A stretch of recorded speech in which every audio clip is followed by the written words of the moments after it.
Ìbàdàn, ogun ni wọ́n fi ń jẹ ayé. Ṣùgbọ́n ọjọ́ kan dé, omi ló dáhùn. Jalumi, Jalumi, omi ló gbà wọ́n. Jalumi, Jalumi, Jalumi, omi ló gbà wọ́n. Ìbàdàn rò pé kò sí ẹni tó lé wọn, ṣùgbọ́n omi ló gbà wọ́n. Jalumi, Jalumi, omi ló gbà wọ́n. Omi ló gbà wọ́n. Jalumi, Jalumi, Jalumi, omi ló gbà wọ́n. Ọjọ́ kẹsàn-án oṣù kẹjọ, ìròyìn dé láàfin. History often remembers the conqueror, but Yorubaland remember the cost. In 1878, on the bank of a swollen river near Ikirun, one of the most powerful military cities in West Africa, suffered a disaster that would shake its dominance forever. The battle was called Jalumi, the Battle of the Drowning. This is the story of ambition, resistance, strategy, pride, and a river that decided the fate of warriors. The rise of a war machine. After the collapse of the old Oyo Empire, a new power rose from the arches, Ibadan. Not from a royal lineage, not founded by ancient crown, Ibadan was forged by soldiers. It became a republic of generals, governed not by kings, but by war chiefs. At its head stood the powerful Are Latosha, Are Onakakanfo of Yorubaland. Latosha was not merely a commander. He was a symbol of Ibadan supremacy. Ibadan has subdued towns across Yorubaland. Tribute flowed in. Military camps dotted the landscape. Its warriors were feared, but dominant buried resistance. In the east, Ekiti towns, long weary of Ibadan control, began to unite.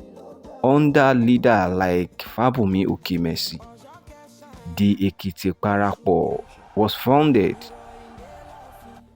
The legendary warrior commander Ogedengbe Agbogungboro stood ready.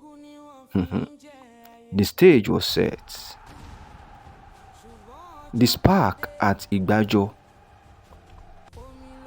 September 9, 1878, news arrived in Ibadan like a lightning strike. The Ekiti Alliance had attacked Igbajo. Igbajo was not just another settlement. It was a multi-ethnic town, a gathering of lineage. Though geographically near Ijesha land, its political loyalty leaned towards Ibadan. To attack Igbajo was to challenge Ibadan directly. Latosha did not hesitate. He summoned one of his trusted generals, Balogun Ajayi Ogboriefon. Ajayi was seasoned, calculated,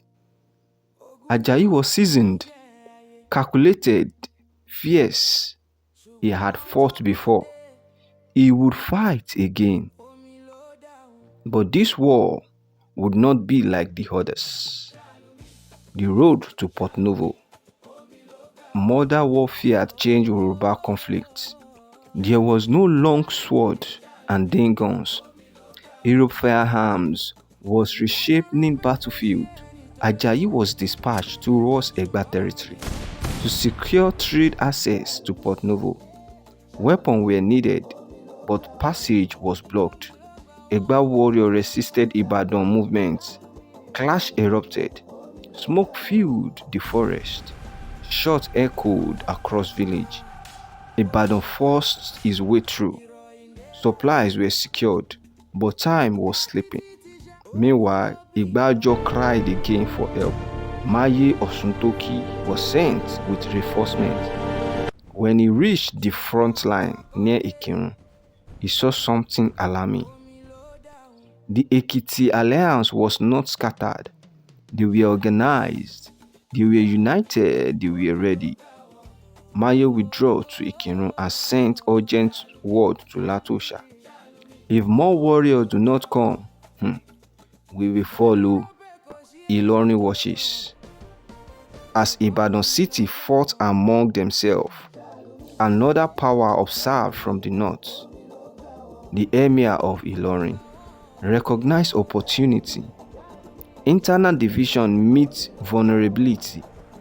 Ilorin first moved under their own commander, hoping to seize territory like Ikirun, Oshogbo, Ede, and Iwo. Yorubaland was no longer fighting one war, it was fighting many. Division had opened the gates. On October 14th, Ajayi returned from Meko. 3 days later, Latosha ordered him forward again. On October 19th, 1878, Ibadan marched. Dust roses from the east.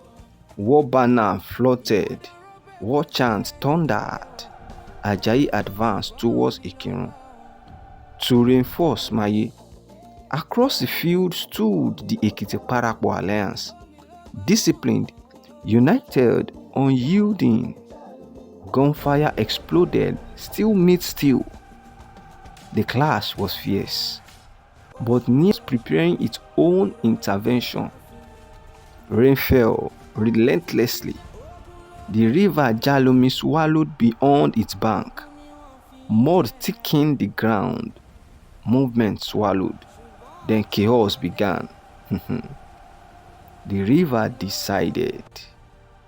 At the height of battle, retreat became necessary, but retreat required order, and order was lost. The swollen Jalumi River blocked escape routes. Warriors crumbled. Horses clipped. Gunpowder became useless in the rain.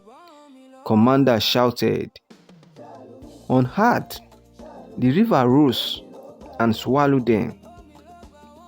Generals, veterans, commanders of renowned Ibadan finest drowned in the flood water. The battlefield turned into a graveyard. This was not merely defeat, it was devastation. It would forever be remembered as Ogun Jalumi, the Battle of the Drowning. The defeat shattered the myth of Ibadan invisibility. The Ekiti-Parapo resistance grew stronger. The Kiriji War would continue for years, but something had changed. Ibadan had been humbled, and Yorubaland had been reminded. When brothers fight without unity, others advance. The war would eventually draw British mediation, and within decades, colonial control would seal the fate of independent Yoruba power struggle. But that is another story. The river Jalumi still flows today, quiet, calm, but beneath its water lies memories. Memories of ambition, memories of resistance, memory of a day when pride met floodwaters and Yorubaland changed forever. History remembers victories, but the rivers remembers everything.